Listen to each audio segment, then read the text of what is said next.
suatu korporasi. Bahwa yang dimaksud dengan tujuan di dalam hukum pidana adalah manifestasi dari kehendak yang terarah.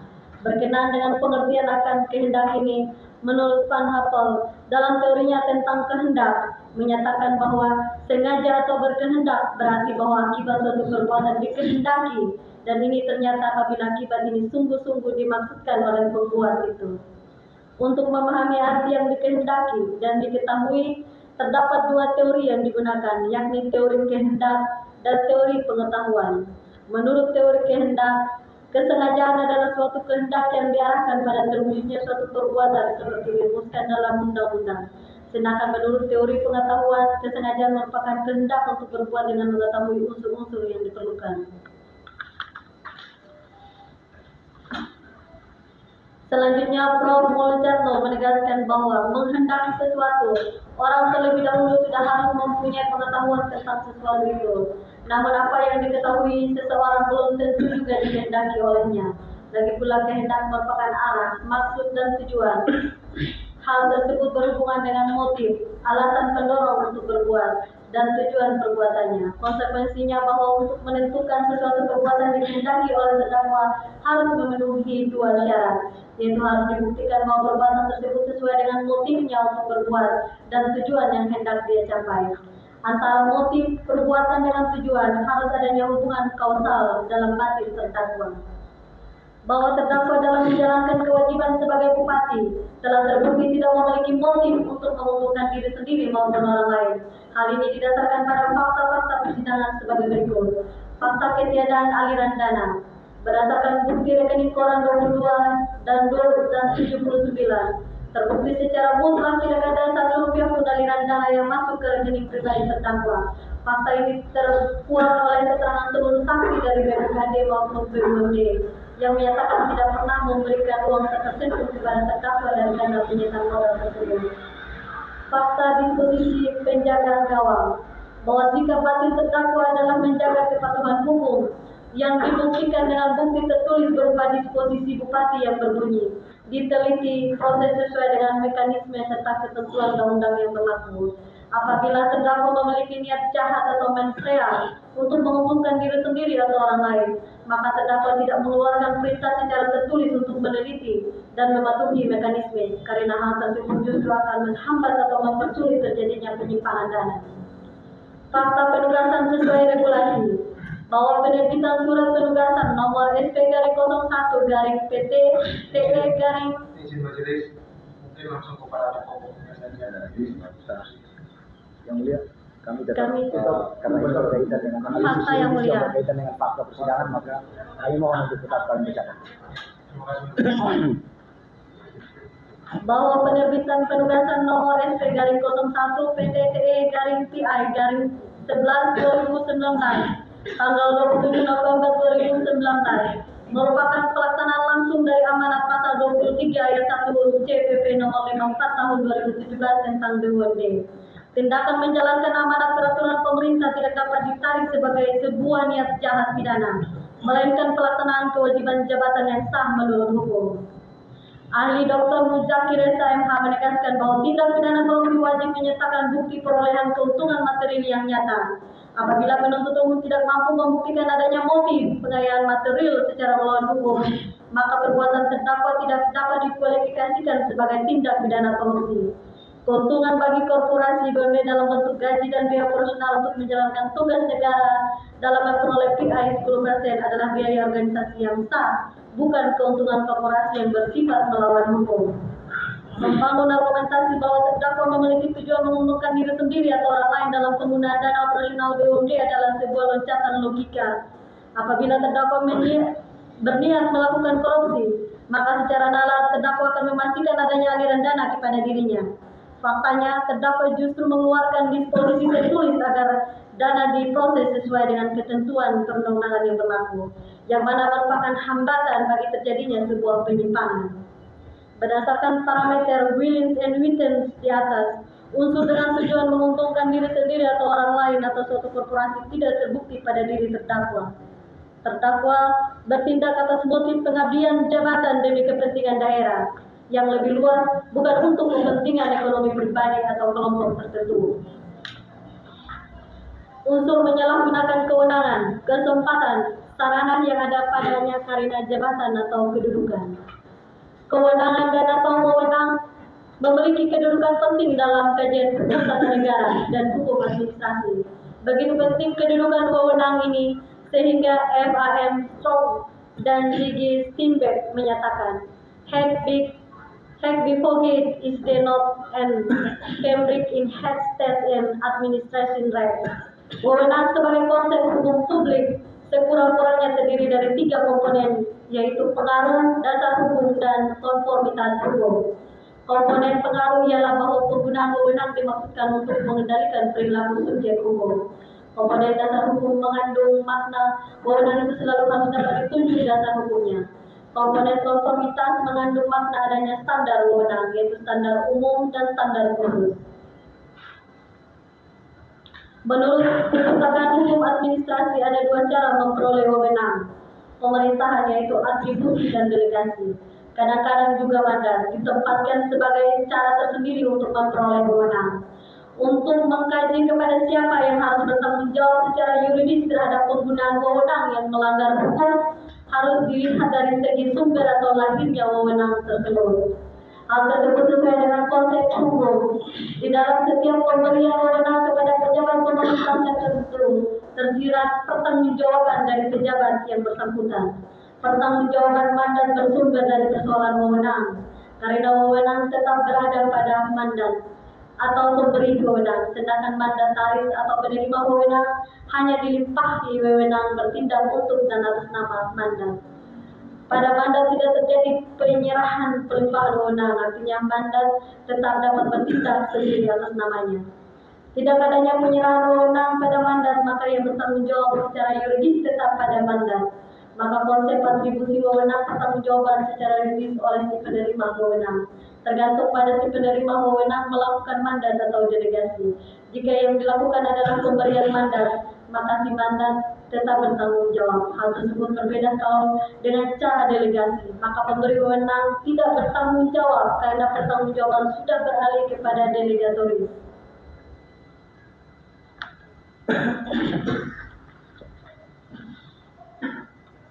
Seseorang disebut sebagai pejabat adalah ketika ia menjalankan kewenangan untuk dan atas nama jabatan. Dalam kaitan dengan tanggung jawab jabatan, jika perbuatan masih dalam tahap delik, hakim tidak dapat melakukan penilaian. Berbeda halnya dalam perbuatan delik tersebut ada indikasi penyalahgunaan wewenang. Misalnya menerima suap, maka perbuatan pejabat tersebut dapat dituntut secara pidana. Dalam hukum administrasi, setiap pemberian wewenang pada badan atau pejabat selalu disertai dengan tujuan dan maksud diberikannya wewenang tersebut. Sehingga penerapan wewenang tersebut harus sesuai dengan tujuan dan maksud diberinya wewenang.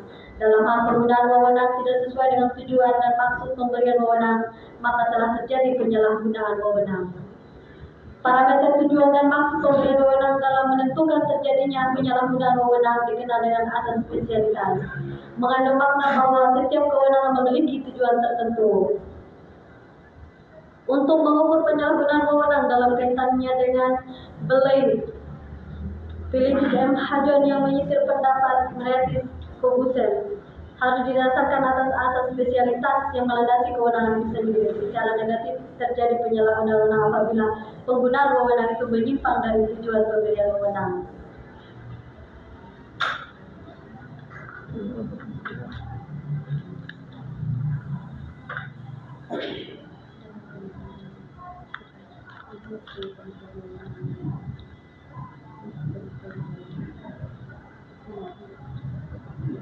Bahwa apabila saudara penuntut umum cermat dan mengikuti persidangan dengan seksama, maka kami yakin saudara penuntut umum berubah haluan dan tidak menjadikan surat dakwaan sebagai referensi tunggal tanpa koreksi.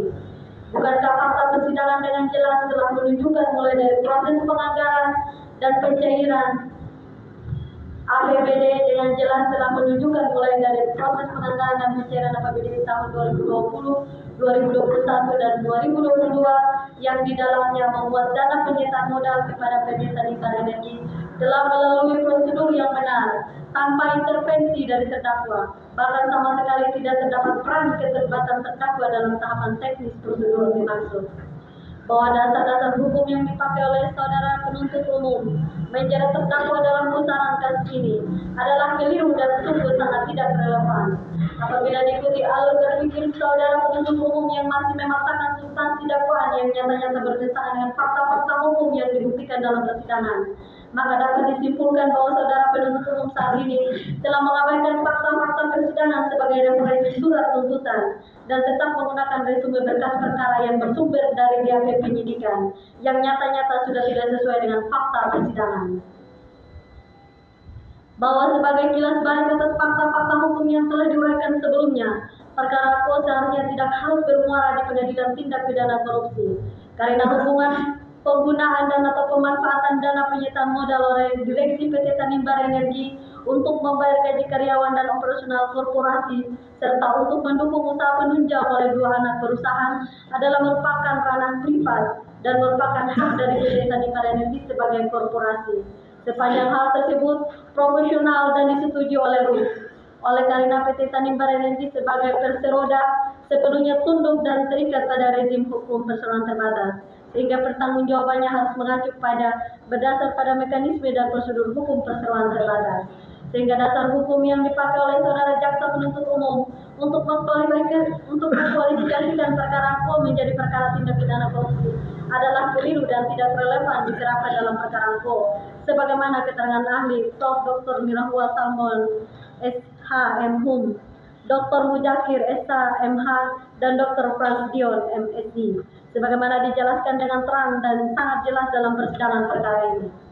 Keterangan ahli Prof. Mirahua yang kami kutip, bahwa ketentuan pasal 1 angka 1 Undang-Undang Nomor 40 Tahun 2007 menegaskan perseroan terbatas yang selanjutnya disebut perseroan adalah badan hukum yang merupakan persekutuan modal, didirikan berdasarkan perjanjian, melakukan kegiatan usaha dengan modal dasar yang seluruhnya terbagi dalam saham dan memenuhi persyaratan yang ditetapkan dalam undang-undang ini serta peraturan pelaksananya. Bahwa sebagai badan hukum dalam hal ini badan hukum privat, maka ciri badan hukum melekat pada BUMD perseroda. Bahwa ciri tersebut adalah memiliki kekayaan terpisah, memiliki tujuan tersendiri, memiliki kepentingan sendiri dan organisasi yang teratur. Bahwa ciri yang melekat pada BUMD perseroda di sini adalah adanya kekayaan terpisah, yang dalam hal ini adanya pemisahan kekayaan perusahaan dengan pemilik atau pemegang sahamnya. Bahwa dengan demikian ketika daerah telah memisahkan kekayaan untuk dijadikan modal dalam BUMD perseroda, maka status hukum kekayaan tersebut bukan lagi kekayaan daerah, melainkan kekayaan BUMD perseroda. Bahwa penyertaan modal daerah pada BUMD perseroda menjadi saham-saham di BUMD perseroda. Hal ini selaras dengan ketentuan pasal 34 Undang-Undang Nomor 40 Tahun 2007 tentang perseroan terbatas, yang mengatur bahwa penyetoran modal yang dilakukan dalam bentuk uang dan atau dalam bentuk lainnya kepada perseroan terbatas menjadi penyetoran atas modal saham. Penyetoran modal daerah pada BUMD yang berasal dari APBD ini selanjutnya disebut sebagai kekayaan daerah yang dipisahkan. Bahwa mengenai BUMD perseroda, maka secara konkret saham-saham yang telah ditetapkan dan disetor oleh pemerintah daerah pada BUMD merupakan bentuk kekayaan daerah yang dipisahkan dalam BUMD perseroda. Bahwa adanya penyertaan modal pemerintah pada perseroan terbatas adalah pemerintah ikut bertanggung jawab terhadap kerugian usaha yang dibiayainya. Maka kedudukan pemerintah dalam BUMD perseroan tidak dapat dikatakan mewakili negara sebagai badan hukum publik, namun sebagai badan hukum privat yang kedudukannya sejajar dengan pemegang saham lainnya. Bahwa hal tersebut disebabkan ketika pemerintah sebagai badan hukum publik memutuskan penyertaan modal yang berbentuk saham dalam perseroan terbatas, baik sebagian besar ataupun seluruhnya, maka pada saat itu juga imunitas publik dan negara hilang dan terputus hubungan hukum publiknya dengan keuangan yang telah berubah ke dalam bentuk saham. Bahwa begitu pula dengan ketentuan pengelolaan pertanggungjawaban dan pemeriksaan keuangan dalam bentuk saham tersebut otomatis berlaku dan berpedoman pada Undang-Undang Nomor 40 Tahun 2007 tentang perseroan terbatas. Keterangan ahli Dr. Frans Dion, MSc, yang kami kutip, Ahli menegaskan bahwa intinya perseroda itu harus tunduk dan patuh pada undang-undang perseroan terbatas dan direksi yang membuat RKA harus sesuai dengan anggaran dasar. Ahli juga menerangkan bahwa dalam mencari keuntungan BUMD juga membutuhkan instrumen mungkin organisasi pegawai kendaraan. Dengan demikian diperbolehkan untuk menggunakan pernyataan modal untuk kebutuhan tersebut sepanjang untuk memberikan pelayanan dan menjalankan usaha. Jadi dibenarkan direksi membayar gaji dalam tahap BUMD. Yang penting dapat dipertanggungjawabkan dan itu harus profesional. Karyawan benar-benar dari BUMD, bukan dari pihak lain di luar BUMD. Ahli menjelaskan bahwa dana penyertaan modal bisa dapat digunakan untuk pembayaran gaji karyawan dan operasional kalau dikelola dengan baik secara aturan kemudian dilakukan secara maksimal. Bahwa penyertaan modal memang dapat dan boleh dipergunakan untuk membayar gaji karyawan sepanjang profesional. Mereka karyawan perlu digaji untuk menjalankan usaha dan sumbernya dari penyertaan modal tersebut sebagai saham. Bahkan kalau perseroda itu 90% saham daerah, hingga kalau tidak dari saham daerah, dari mana membayar gaji tersebut? Dengan demikian, menurut pandangan ahli, penyertaan modal dapat dibolehkan dipergunakan sebagai gaji karyawan asalkan profesional dan RKA-nya disetujui oleh komisaris dan disahkan melalui RUMS. Bahwa terkait dengan keterangan ahli atas nama Betus Alam Batlayeri SSTP yang ditugaskan oleh Inspektorat Daerah Kabupaten Kepulauan Tanimbar untuk menghitung kerugian keuangan negara dalam perkara aku berdasarkan surat tugas tertib nomor 700-ST-12-2024 tanggal 20 Desember 2024 yang bersangkutan tidak memiliki wewenang sebagai auditor karena bersangkutan sebagai ASN tidak pernah dilantik dan diambil sumpah janji menjadi auditor sebagaimana dimaksud dalam pasal 19 ayat 1 Peraturan Menteri Pendayagunaan Aparatur Negara dan Informasi Birokrasi Republik Indonesia nomor 48 tahun 2022 tentang jabatan fungsional auditor, sehingga kerugian negara dalam perkara aku berdasarkan laporan hasil perhitungan nomor 700/LK datar 7/3/2025 tertanggal 10 Maret 2025 terdapat catatan penting yang harus diperhatikan karena sangat meragukan, yaitu metode teknik perhitungan total loss yang digunakan oleh ahli atas nama Betus Alam Batlayeri SSTP dalam menghitung kerugian negara bertentangan hukum dan bertentangan dengan Undang-Undang Dasar Republik Indonesia tahun 1945. Bahwa dalam persidangan, ahli saudara Betus Alam Batlayeri SSTP mengaku bahwa ahli hanya menghitung kerugian negara secara keseluruhan, yaitu secara total loss terhadap penggunaan penyertaan modal pada PT Tanimbar Energi yang bersumber dari APBD Kabupaten Kepulauan Tanimbar tahun anggaran 2020 sampai dengan tahun 2022.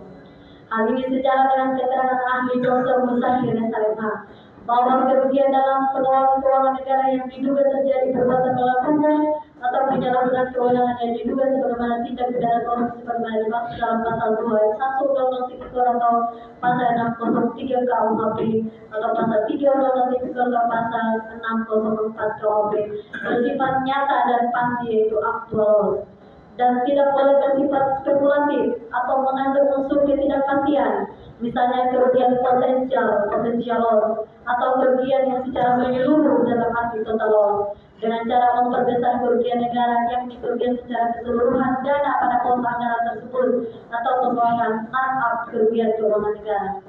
Terkait dengan putusan MK nomor 25/PU/14/2016, kerugian itu harus nampak secara nyata dan pasti, adalah jaminan kepastian hukum dalam penegakan hukum. Karena sebelum ada putusan MK tersebut, kerugian keuangan negara dilakukan berdasarkan hitungan antara lain kerugian keuangan negara secara total loss atau potensial yang menimbulkan kerugian negara.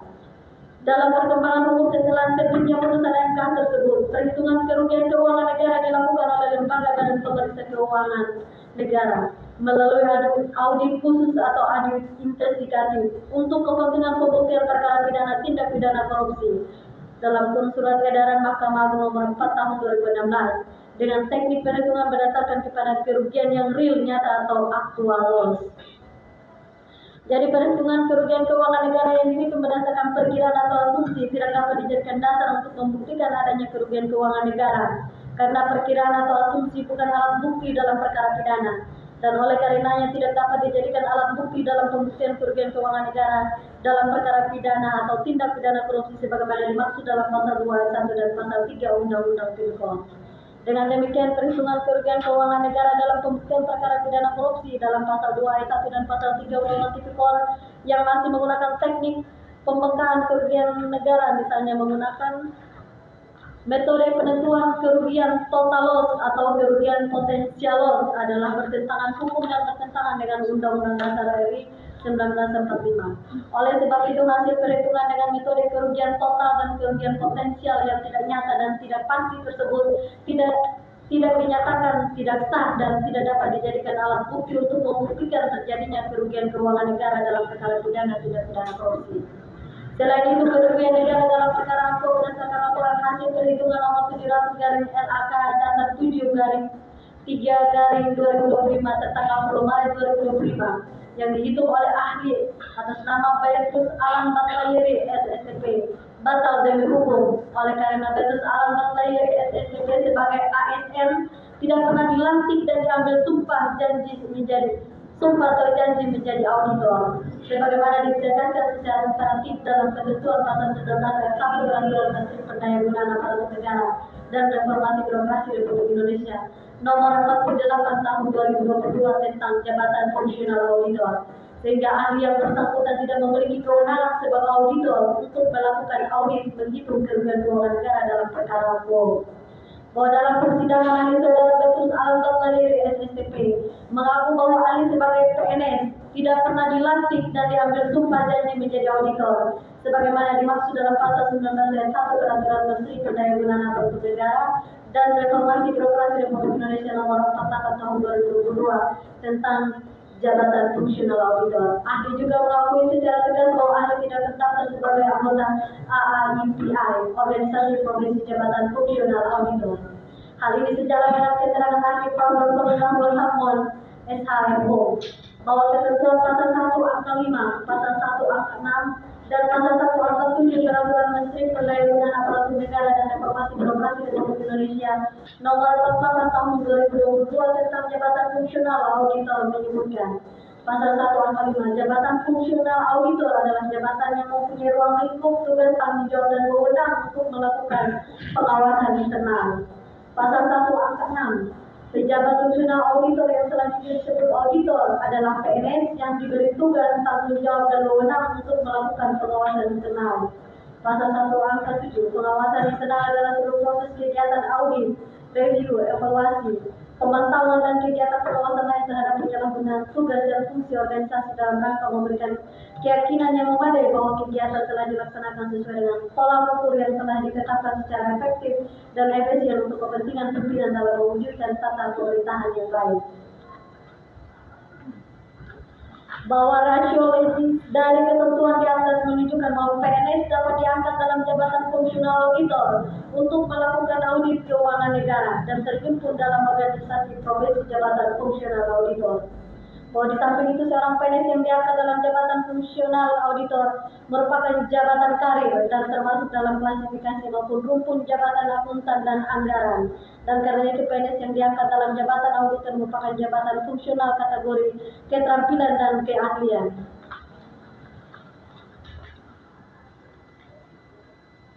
Bahwa tindakan pemerintahan yang diterjunkan oleh pejabat atau usaha negara harus berdasarkan kewenangan yang dimiliki. Oleh karena itu, jika seorang PNS bukan dalam jabatan fungsional auditor melakukan audit keuangan negara, maka akibat hukum apabila tindakan pemerintah yang dilakukan oleh PNS tersebut tidak berdasarkan wewenang yang dimiliki, sehingga hasil pemeriksaan dan penetapan kerugian keuangan negara pada BUMD masuk kategori batal demi hukum.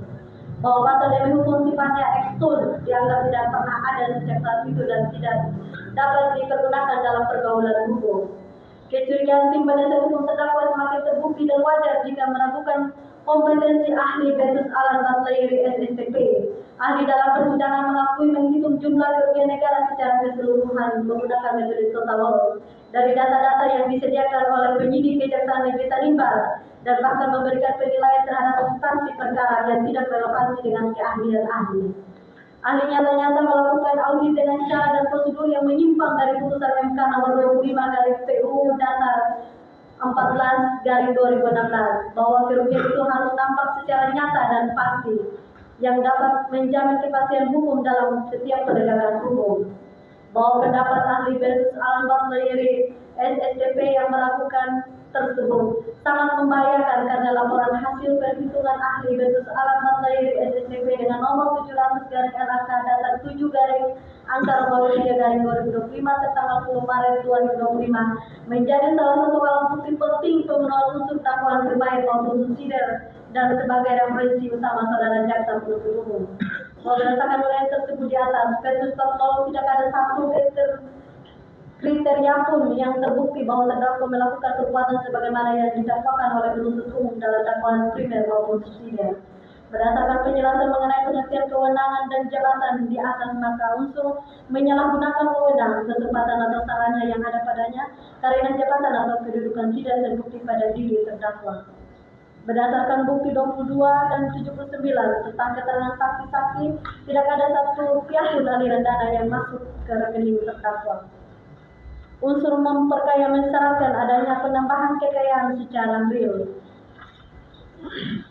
Namun dana gaji dan operasional BUMD adalah biaya investasi organisasi guna menjalankan penugasan daerah. Hal ini bukanlah bentuk dari memperkaya korporasi secara melawan hukum, melainkan pemenuhan hak karyawan dan biaya operasional yang sah menurut pasal 23 PP 54/2003. Izin dilanjutkan.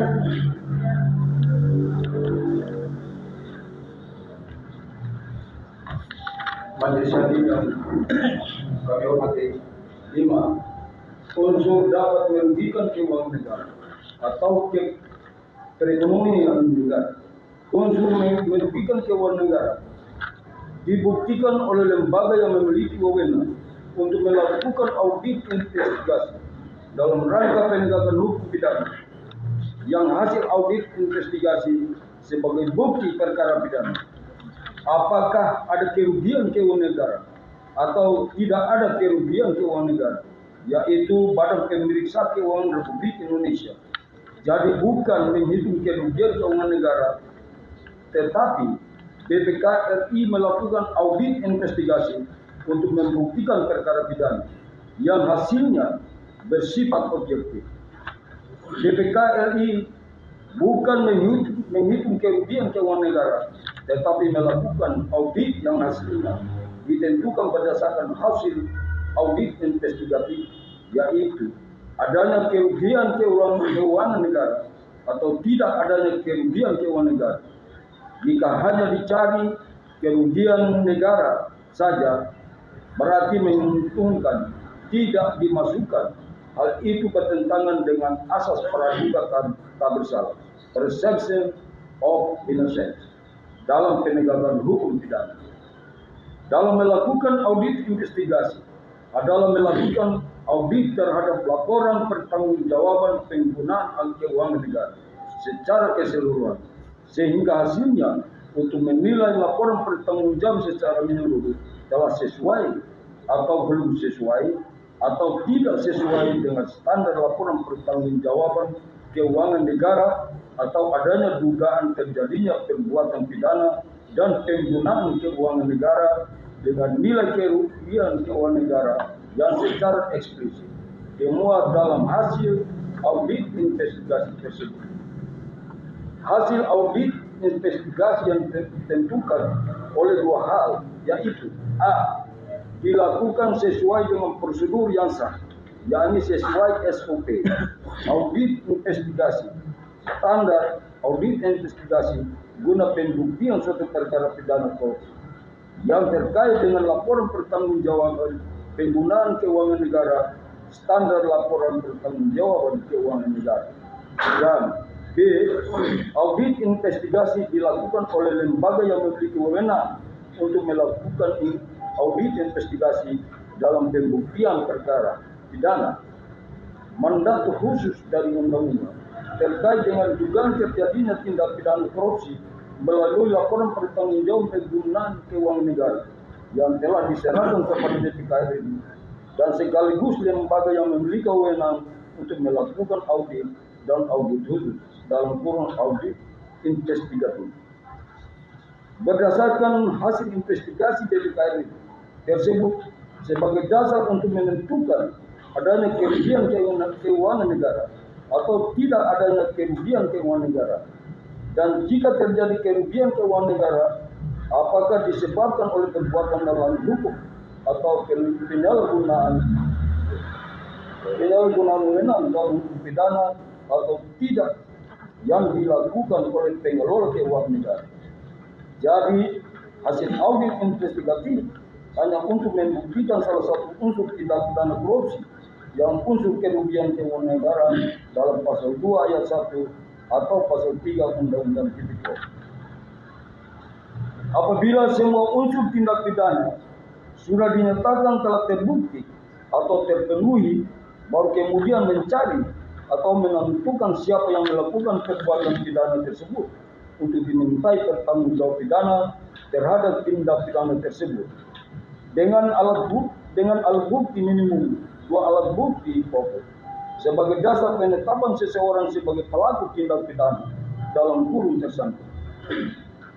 Terkait dengan unsur memperkaya atau menguntungkan diri sendiri dalam kurung pelaku tindak pidana orang lain atau korporasi harus dibuktikan bahwa keuntungan materi dalam kurung bertambahnya keuntungan atau bertambahnya harta kekayaan dalam kurung memperkaya pada diri sendiri dalam kurung pelaku tindak pidana orang lain atau korporasi tersebut berasal dari keuangan negara disebabkan karena adanya perbuatan melawan hukum atau menyalahgunakan wewenang oleh subjek hukum yang diberi tugas dan wewenang untuk mengelola keuangan negara.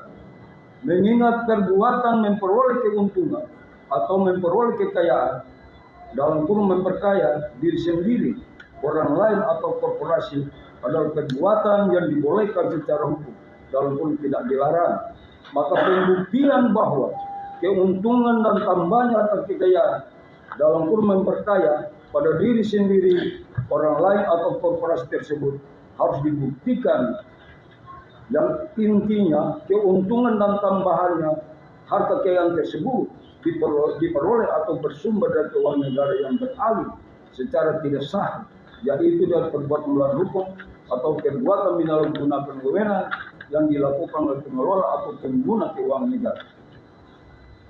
Ini artinya harus ada hubungan kausalitas antara perbuatan melawan hukum pasal 2 ayat 1 atau pasal 603 KUHP baru atau penyalahgunaan wewenang pasal 3 atau pasal 604 KUHP baru yang dilakukan oleh pengelola atau pengguna keuangan negara dengan timbulnya kerugian keuangan negara dalam bentuk beralih atau pindahnya uang negara tersebut menjadi keuntungan pada diri sendiri dalam pengelola keuangan negara orang lain atau korporasi.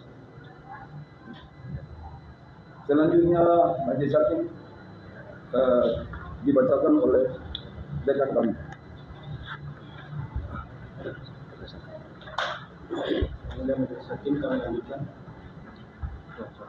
Berdasarkan uraian tersebut di atas, dihubungkan dengan keterangan ahli Dr. Muzakir SHMH yang menegaskan bahwa rumusan tindak pidana korupsi dalam pasal 2 ayat 1 Undang-Undang Tipikor atau pasal 63 KUHP dan pasal 3 Undang-Undang Tipikor atau pasal 64 KUHP yang berlaku sekarang adalah setelah ada putusan MK dan SEMA menjadi rumusan delik formil material, yaitu perbuatan yang dilarang dalam pasal 2 ayat 1 atau pasal 63 KUHP dan pasal 3 Undang-Undang Tipikor atau pasal 63 KUHP.